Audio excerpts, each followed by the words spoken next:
Welcome back to How Soccer Explains Leadership. Thanks again for being a part of the conversation. I'm Phil Dark, your host, and we are here at another halftime show.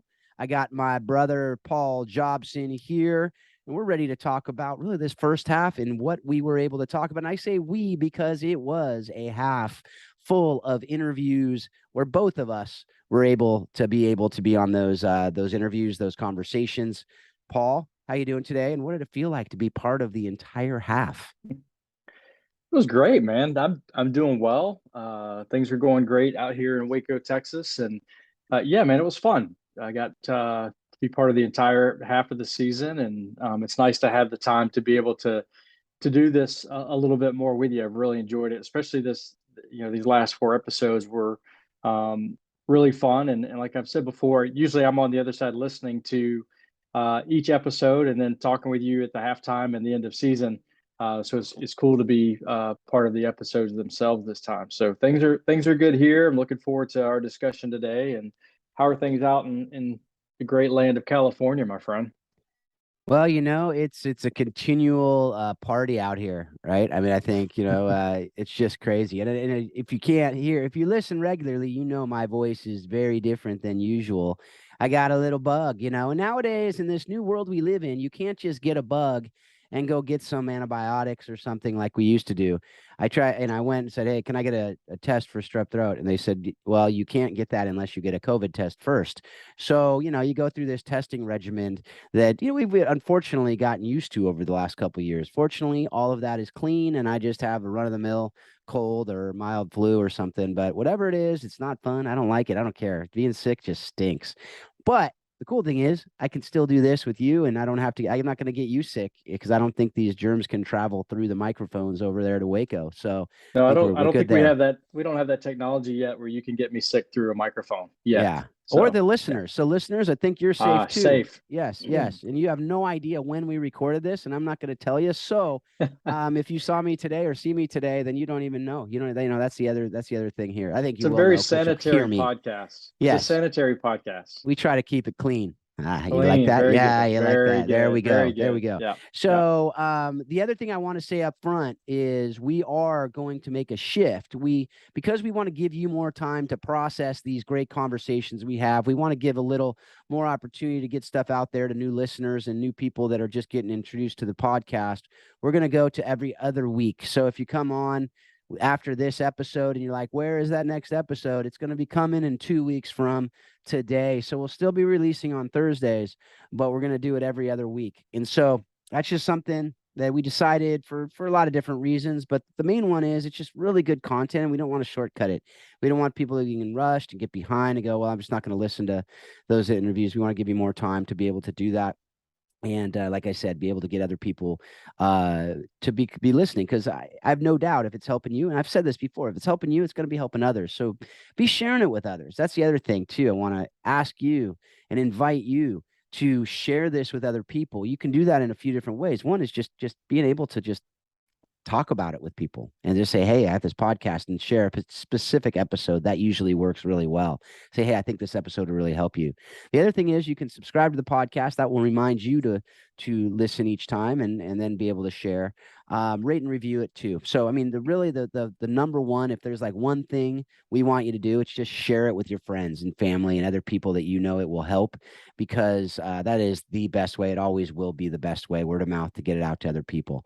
So that's just something we wanted to share, just a little housekeeping up front. And just want to, again, thank you for being a part of this. We are now over 100 episodes. When this releases, it will be basically mark the 2 year mark of when we started this Wow. podcast, which is just so cool, so crazy, so much good content from episode one all the way up to today. Episode two, as we say, is probably I mean, that might be the pinnacle. It's probably all downhill since that episode two interview we were able to do with some coach of Baylor in Waco, who ended up going into early retirement after that because he couldn't really Yeah, figure out a way to go further up than that. So he's just like, yeah, I just gotta retire.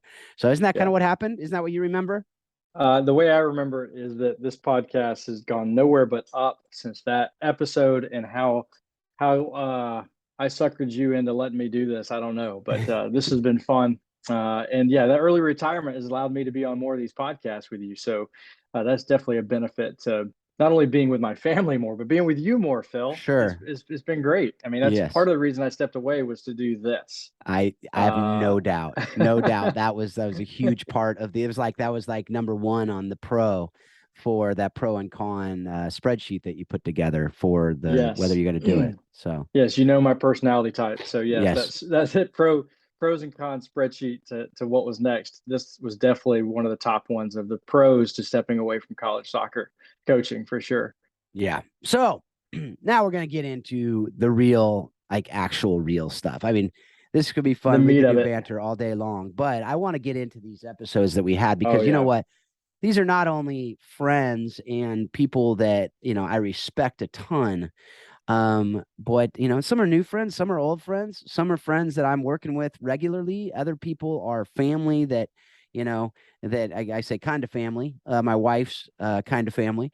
But they become really, really good friends. Dave is a good friend of yours, but we talked about some different sports ministry that's going on. We talked about some different coaches that are, I mean, these are legendary coaches, and I don't use that word lightly.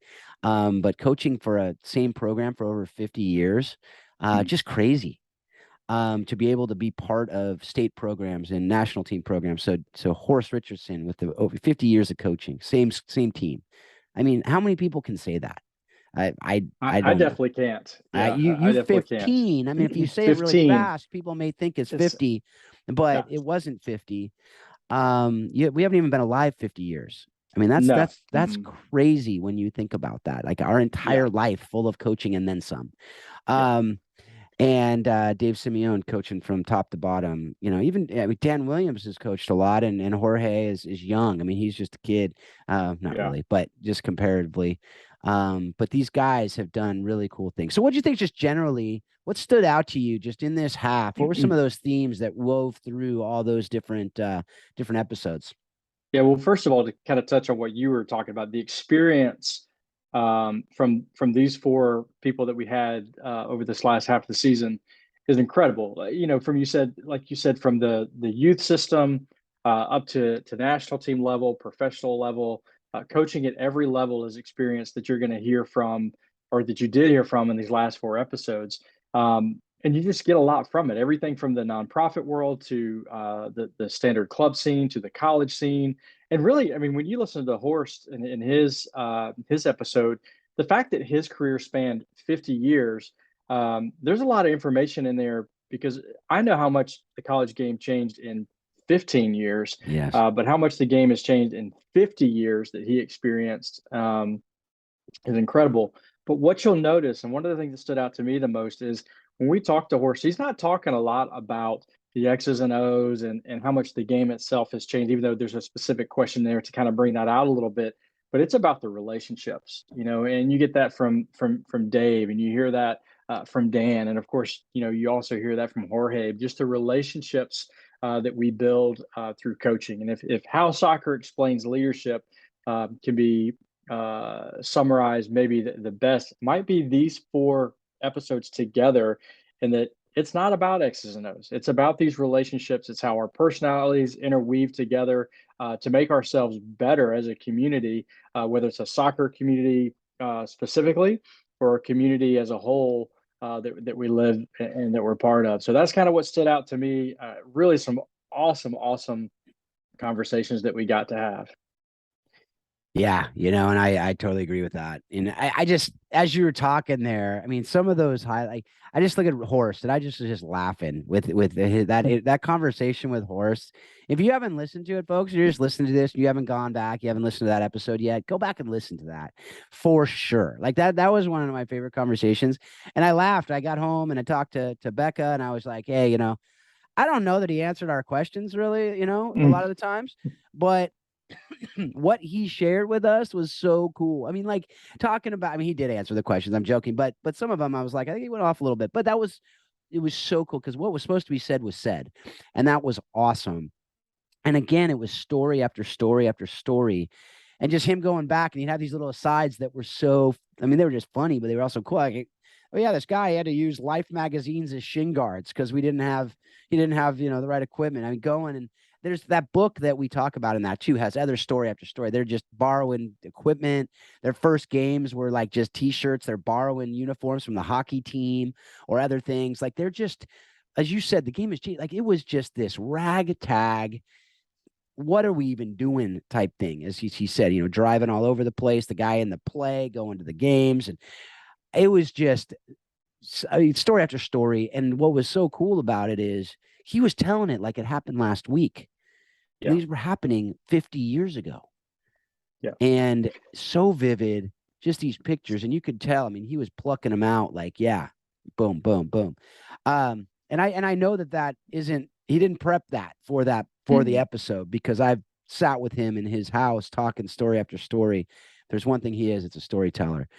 So that was just fun. I mean, I don't know if you agreed with that too, but Oh yeah, I mean, as a coach and as a as a parent, I mean, it kind of takes you back to you remember, you sit down with your grandparents and every question has just a story to it, and whether you feel like your question has been answered or not, it has been answered through the story if you're yes, paying attention. yes, But when you have that many life experiences to be able to relate to somebody through story, it's amazing. And we probably could do like it probably could be weekly, but we probably could do a monthly story time with Horse Richardson, and fill up, one episode a month for a couple of years and never hear them all, yeah. and all of them be extremely interesting. And I think the longer, obviously, you're in the game, the more stories you're going to have. But he just kind of reels you in, and you're just kind of hooked. And I think that episode probably went a little bit longer than most, and probably could have gone a lot longer, and would have been,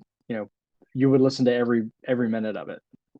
Yeah, definitely, definitely. So that I mean that was horse. We're kind of starting at the end, going back, but I also some of the things with Dave that were just it was just this again. I think when we talk with these men and women throughout the podcast, these happen to be four men in this episode. I mean, this season, I agree with you that it kind of brings together a lot of the different things that we do talk about on purpose of this podcast. But was hearing through Dave just these again stories, but he was weaving them in with the, you know, what are the really good things about the game? And I loved how he was talking about that, just bringing light to the fact that we now can watch not just the highest level of sport, which is kind of where it was 10, 15 years ago. You could watch Serie A, you could watch the Premier League, you could watch MLS sometimes on TV, you could watch, Bundesliga, whatever. But now he's like, you can watch Bundesliga too. You can watch USL. You can watch the first division, the championship in the English league. And and you can watch the women's NCAA teams playing. You can watch the men's NCAA. So I can go show my daughter. Yeah, you can go watch a Manchester United match on a Premier League, thing with my kids. I can sit down on a Saturday morning and do that. But that's so like that's not even close to where they're at. But I can go to my daughter who's, a freshman in high school and show her uh an NCAA women's game and she can watch and go, oh, like that's reachable. Like I could totally see myself playing there. Yeah, a lot more work, a lot more, but it's just this.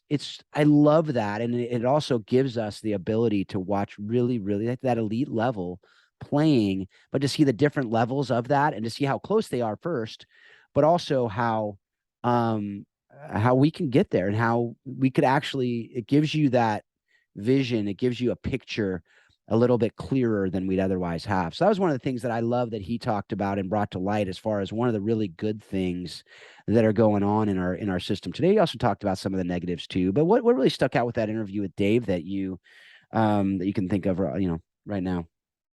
Yeah, well, with Dave, he brings such a wide spectrum of information. The guy has been, you know, in the club scene. He's been in the youth national scene. He's been the senior national team. At some level. So he's worked with every level of player. Is Yeah. basically what I'm getting at, and he's seen Yep. it back in the days when ODP was the pathway to the national team. He was a big part of that through Yep. North and South Texas, and so he's seen even the evolution of the youth development system and how we select players from the youth system to the pathway to the full national team. And his perspective on that was really interesting. And yeah, I really enjoyed his perspective on the media piece of it too, and how the access to games now is so much greater than it used to be, obviously. And then I know when I was a kid, I remember, the first time I got to watch the World Cup was my best. Actually, it was my best friend growing up was Clint Mathis. Lo Mm. and behold, we were watching the World Cup together. He had a satellite dish, and if you're young and you're listening to this, you're thinking, oh, little satellite dish on the top of your house. No, it was in the backyard and it was big as Yeah. somebody's carport. Yeah. And you had to blow the leaves out of it once a year to make sure it was still working. So Hmm. that's how we watched soccer. But now, like you said, I can get it on my phone. Any league, I can watch, Yep. the second division in France if I want to. I can watch women's soccer. I can watch every level of college soccer now because even the smaller schools are streaming, whether it's That's through right. Facebook Live or whatever. So the great thing of being a youth player is that there are no excuses to not be able to watch the game now. Yep. And so Dave being I think I said it in the podcast, an educator of educators, really great to hear his perspectives, and also kind of back to what we talked about with Horst. When he talks about the things that he loves about the game, again, he wasn't talking about the X's and O's and the systems of play and all the things that I know he's having to teach. It was about relationships. I mean, I'd love to go back through and do, if I had time, do a word count, a name count.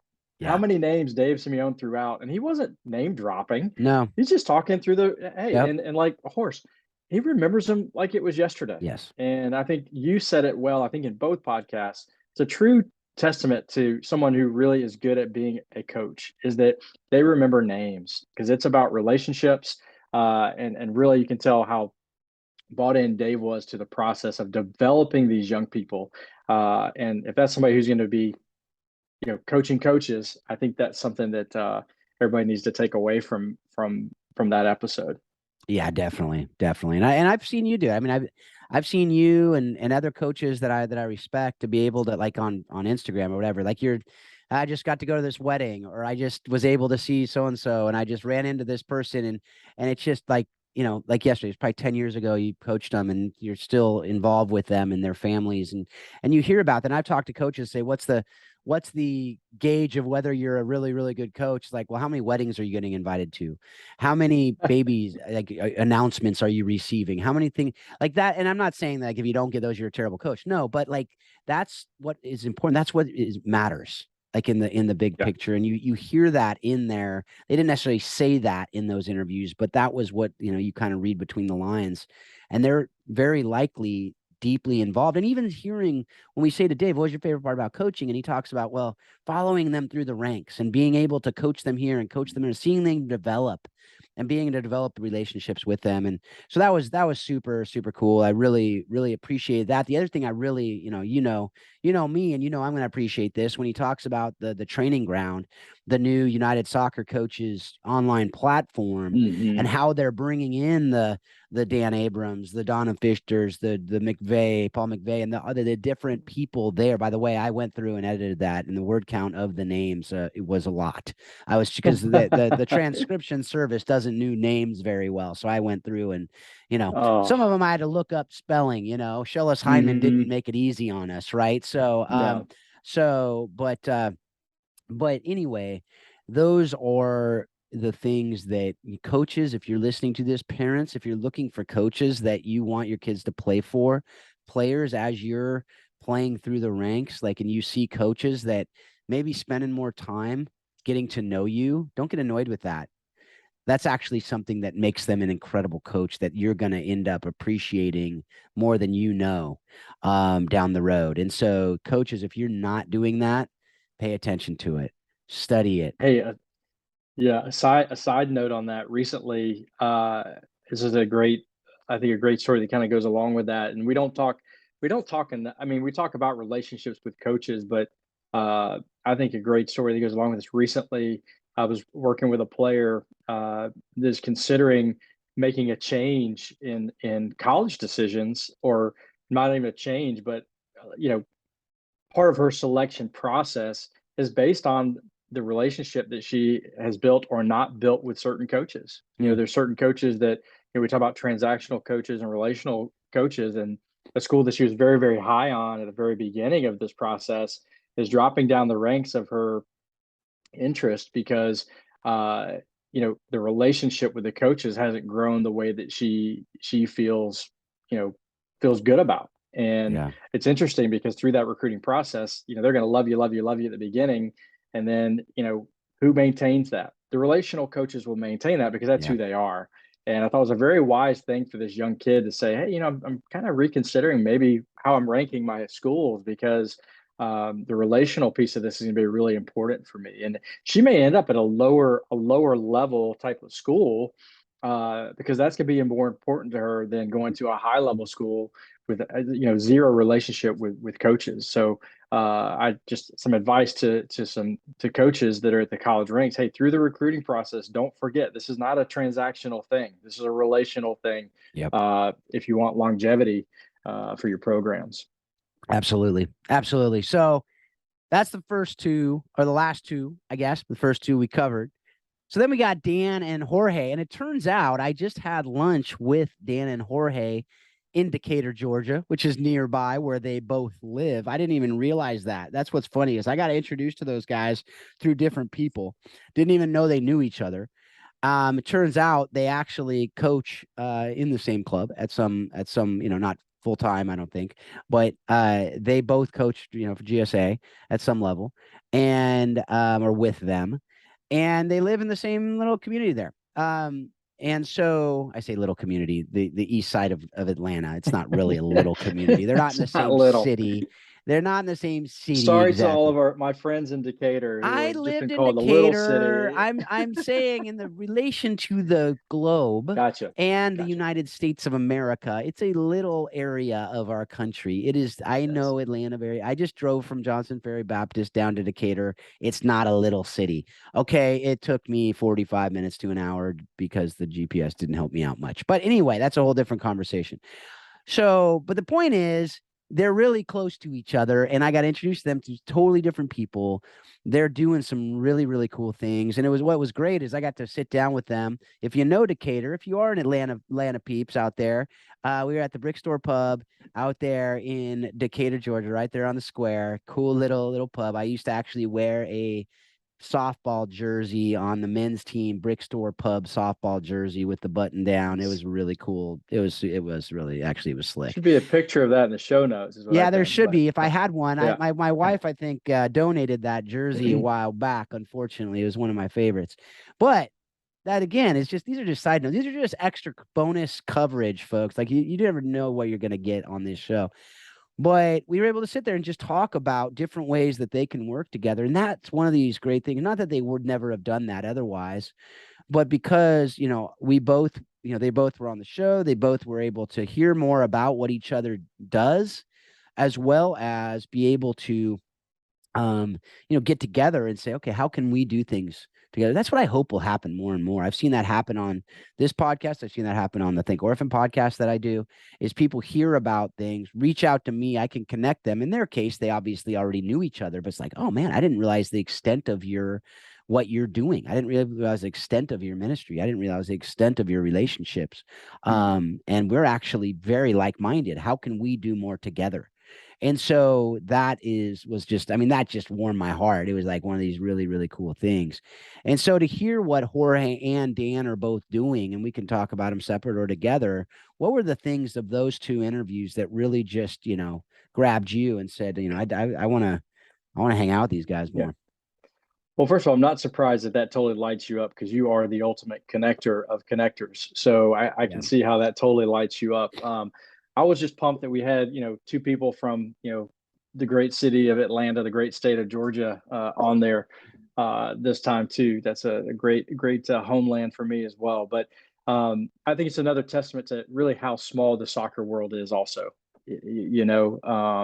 but I think with Dan, what I really appreciate about Dan and just kind of the things he gives us a perspective of not only is he coaching at the youth level, an academy level, training up, young players within the club and within his own, next level academy that he has, um, but also as a parent. There's a parent perspective there that we get into uh, with Dan also that I think is very valuable because sometimes we don't through the podcast we get a lot of coaching perspectives and there's a little bit of parent perspective, but I think he does a really good job of giving us that parent coach perspective also of kind of drawing those lines of being a parent and a coach that I think can be very helpful for some of our parents who aren't coaches, Yeah. because as you've got to learn how to play those different roles. But um, that was something from Dan's. It kind of there's a lot in there in his, and I think we asked him some pretty hard questions actually that I thought he did a great job of giving some perspective on that. Maybe a lot of people don't know Dan and maybe haven't heard of Dan. That's one thing I love about our podcast too, is bring on people that maybe people have never heard of. Yeah. But his perspectives are extremely valuable and extremely wise for a lot of our coaches and parents of players that need to listen to. That was the thing about Dan too, is, I've gotten to know him pretty well over the last year and a half, been doing some different work with him in the global sports movement, North American sports movement. And he's not just a dude who comes on the podcast and says really cool and wise things. He's living it out. Yeah. He's a great dad. He's a great coach. He's thinking about these issues. He's, just really saying, how can I um help others flourish, right? I mean, how can I bring shalom to communities, right? These things we talk about in the different, ministries we're involved with, like what does that look like to really be able to help people, not how can I build my kingdom, how can I build my business, how can I get wealthier, how can I, you know, get a coaching, next level soccer academy and become a millionaire because I'm going to have the next thing. He called me up. He's like, hey, how can we put together this thing? And I'm not going to say exactly what it is. I don't know if it'll ever end up out there, and I don't want another thing that I talk about that doesn't happen. But we talk about this thing. He says, what if we did this, and this? And I really think it will help, young players be able to understand, whatever it was, very, a lot deeper. And it just that he's continually thinking about, his daughter is in college. She's playing already. So it's not like this vested interest. Oftentimes you see us doing things and we're like, yeah, we're doing it for all these other people, but really, we're doing it so our kids can get that next leg up. And Dan is a guy who I just love sitting here. And again, his story, and it's a lot subtler with Dan, I think, as far as the storytelling and the different things. But it's something that he's just got a lot of experience, expertise that he can bring in. And as you said, I mean, he even said it. He's like, "How did I get in the 100th episode? Like, who am I?" And I look at it and go, a lot of the people, I mean, the difference between someone that you've heard of and someone that you haven't heard of in these, as far as these different interviews, these different things we're talking about, is simply that they had some break or they had something or they chose to go a certain route that took them to a particular national team or a particular whatever team. They were happened to be a player who played at the next level. But what I've found is oftentimes, not always, and I'm not saying the people that have the big name don't have the wisdom, but these people that we've never heard of, man, they're bringing stuff that if you're not listening to it because you don't know the name, start doing it. Go back to these people you haven't heard of because they're doing things, they're thinking about things. Oftentimes, it's like those players who maybe don't have the natural athletic ability. They have to work way harder on the fundamentals and on the things that, so that they can actually play at that higher level. They have to work on the juggling more. They have to work on the technical ability more. They have to work on the tactical. They have to study the game more because they don't have that natural athleticism. Sometimes when you don't have that name to give you that platform, well, not sometimes, definitely, you have to really, really dig deep into the content to make sure that it is dialed in, make sure that it is going to help people. And you are really going to make sure that you're going to give that best, most excellent thing. And don't hear what I'm not saying. I'm not saying that people who have a name don't do that. I'm just saying that those other people, if they don't do it, they'll never be even heard. You will never even get them anywhere. So to say, we don't just pick people because we are desperate for content. We have plenty of people we could interview. These are very, we curate this content because we say, hey, these people have something to offer. I want to be able to talk with these people because I know they're going to help you guys out there who we're talking with about this stuff. So anyway, I just wanted to say that to help you guys know that, Yeah. you know, this is something that's very, very intentionally curated, to make sure that we're given content that is going to help you, going to help your players, going to help your business, going to help your family, going to help your marriage, going to help whatever, because that's why we do what we do.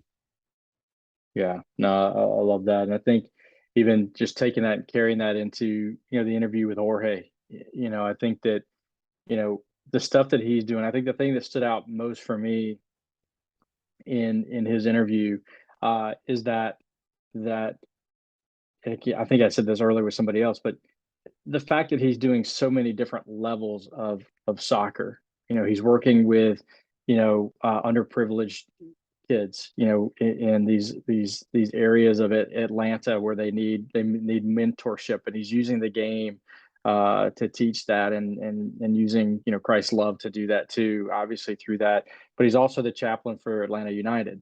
These guys that are at, developing their professional careers, that have a livelihood in soccer, and his ministry there with those guys. And I think throughout his interview, just listening to, his story of one, how he came to faith and how sport influenced uh, that decision, and how he's using that to not only influence young kids, but also how he's influencing what I'll call older kids. I guess now that I'm Yeah. older, the 20 somethings are older kids to me now. But I love that. I love how he's able to take what he's doing, and really relate that to different ages and stages of people, and really just be able to pour in. And he's coaching. I mean, he's coaching those, what I would call underprivileged kids. He's coaching at a club. He's coaching at a college. He's the chaplain at a pro team. Again, somebody who's doing it at every level, pouring in and just giving and giving and giving, so that others can get things from him, and a lot of knowledge and wisdom that he shared with us. Yeah. Yeah. And it just his story and how he got to the U.S. coming from the, Colombia. I will never misspell Colombia, Colombia ever again. no, I said, how, do you have any questions? This was before we got on this is like the little behind the scenes look at the How Soccer Explains Leadership podcast. I give all the guests a little outline. It's not a script by any stretch. It's a little outline of what we're going to talk about. And I said, do you have any questions about it? He says, no, no questions. You just misspelled Colombia. It's not Columbia, South Carolina, Phil. And I was like, oh, thanks. Okay. Any questions that aren't just ridiculing me? But it's true. I think that part of that story, because that's what the thing is that's what's so cool about how God works in a lot of these situations, is when he comes to the US from Colombia and he ends up working with these kids who are from they're not, they're from, as you said, whether underprivileged, whether they're just not quite at the, you know, I don't know what word I'm even looking for. They're just not the ones who are going to get that next step easily, right? Whatever the it may be. opportunity isn't Yeah, there as right. easily. Yeah, Yeah. yeah. And he gets that, right? Hmm. Like I coming from South Orange County, California, when I had, my parents, growing up there, born here, citizen, just kind of go through the suburbias, been on the Mission Viejo Soccer Club, playing with great players, all this other stuff. Like when I go work there, it's a cross-cultural conversation. For Jorge, it's who he is. He gets it. And he's such a humble man. I mean, just sitting down with Mm. him, talking with him, sitting down with him at lunch, and just he's soaking it in. He's learning. He's continually being, and that for me is such a huge lesson for me, that he didn't have to speak a word when we were at lunch. um, I could tell he had a learning, humble posture. He wasn't just offering all of his, this is what I have, this is what I'm doing. It was when asked, he shared, but for the most part, he was just listening, because he knew that, Dan was there, and Dan has a ton of wisdom and just experience that he doesn't. And he's like, I want to learn. And in that, he's able to do these different things that he does. He knows he has things to share, and he's able to do that when he's the chaplain for the United, as you said. And they are kids now. I mean, heck, they're well, I know they're half my age on average, probably, which is just crazy. I got a compliment the other day. A guy goes, "Yeah, I don't see you at 48." I was like, "Well, that seems like a compliment as long as you don't see me at 58." So, and I thought that that was something, but the fact is, we are what we are, and these are kids. But for him to be able to do that is also really, really cool, because a lot of the guys on the United are Spanish speaking. A lot of the guys are from different cultures that he can say, yeah, I get that. I get that. I understand that. You know. So that was something that I really appreciated Jorge. I appreciate the upper 90 program that he's doing. That again, it's not something that he started because he wanted to quote unquote change the world. It was something that he started because he realized there was a need in the community that he was in, that he, with his unique background, his unique, really just his story, could come into that in Philadelphia. Somebody else gave him some, here's what you can start with. And he said, I'm gonna do something to really just try to encourage and love these kids in this community and see where that can go.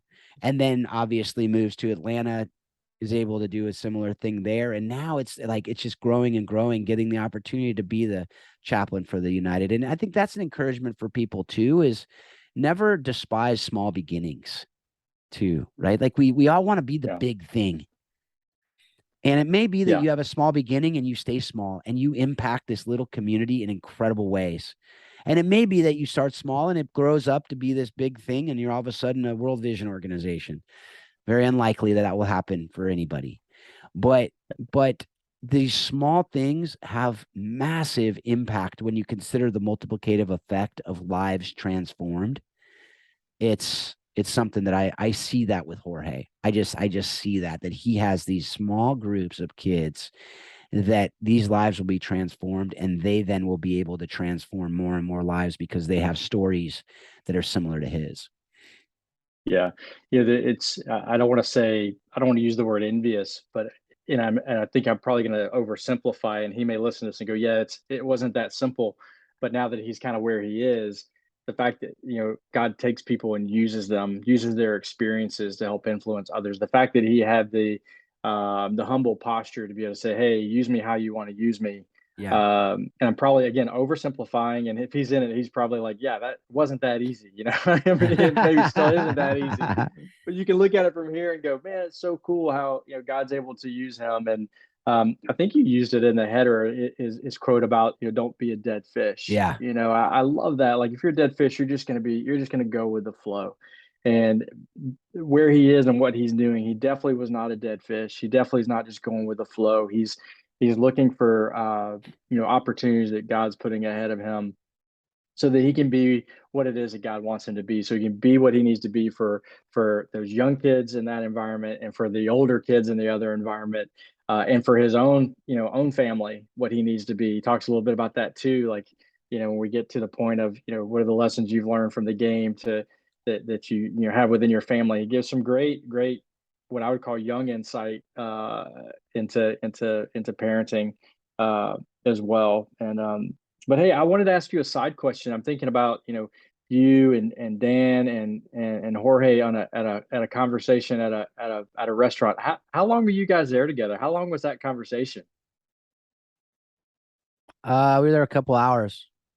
Yeah, I figured that's probably a Yeah. good long conversation with you guys. I thought that was awesome. Yeah, it was. It was so cool. I think I got there a little late, unfortunately. But yeah, it was a couple hours and we had to go because I had to get to the airport. But it was sweet time. It was definitely sweet time. And I just really appreciate these men, these conversations I'm able to have. There's also with a good friend of mine, Lawrence Shaw, who's out there in Atlanta, and he's a dreamer. He's a guy who thinks big and swings for the fences, and that's where I look at some of these things, and I think we overcomplicate things a lot of the times. And you said easy, and I think we use the word easy a lot of times, but I don't think things are easy. because Mhm. nothing worth doing is really easy, but sometimes they're really simple Mhm. and we overcomplicate them. There's a big difference between simple and easy. A lot of simple things have very complex ways to play them out. But a lot of simple things are very much not easy, but they are simple. And if we come in and we add all these bells and whistles to things that if we just simply love a kid, that is simple.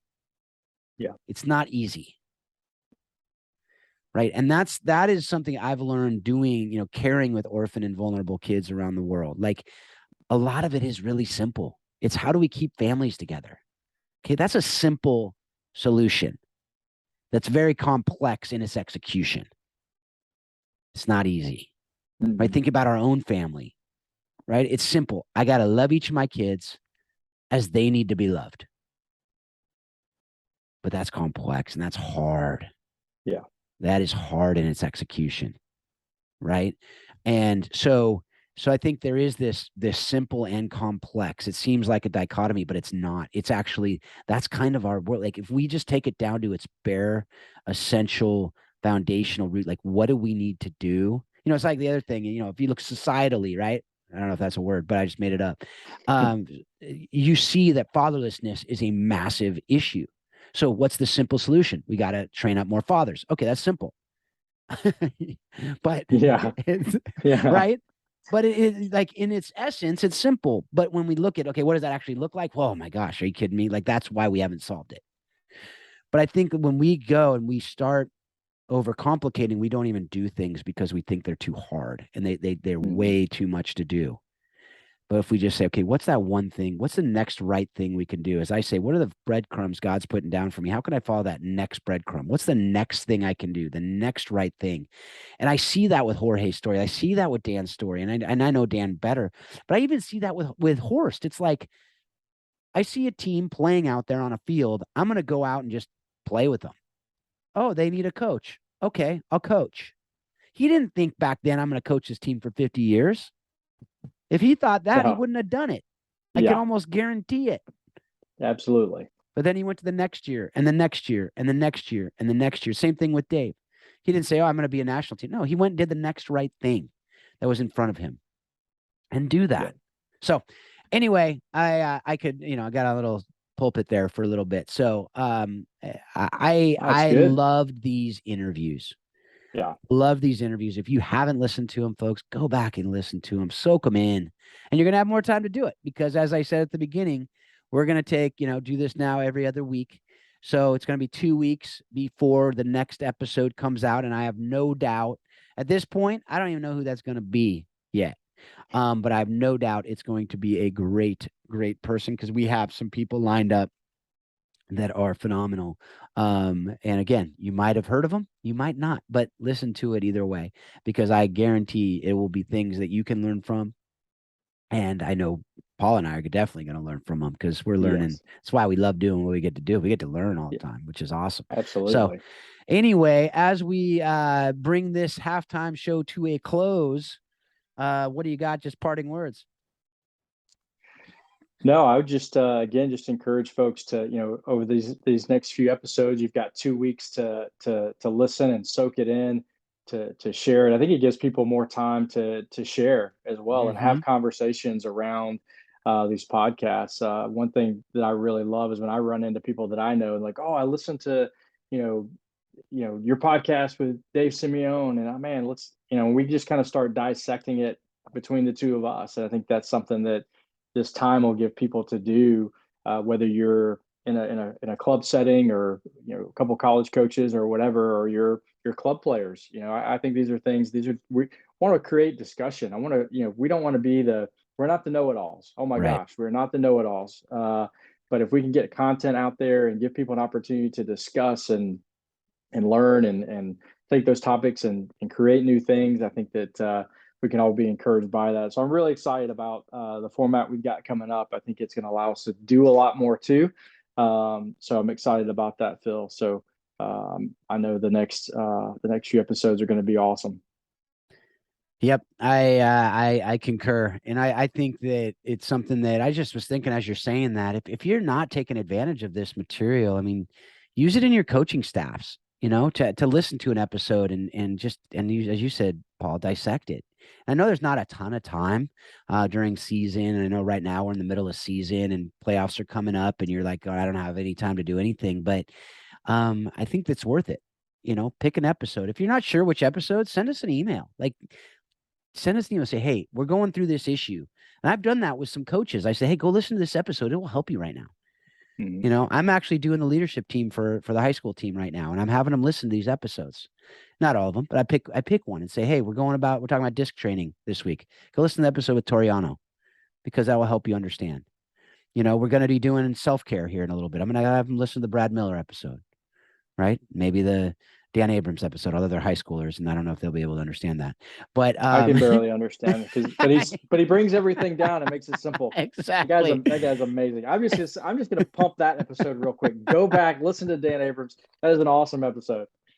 If you really, it's like, he brings a PhD level down to a pH level, I think is what Yeah, it is. yeah, So, yeah. but no, but those are things that you can be doing and just have those conversations. And, so that's, folks, we're gonna wrap it up right now. And I'm just gonna remind you that you can do all those things, share with others, talk about it with people, even if it's with your kids, talk about it with your kids, with your spouse. Like, how does this help us? If your spouse is a soccer person, or even if not, they can still understand the principles.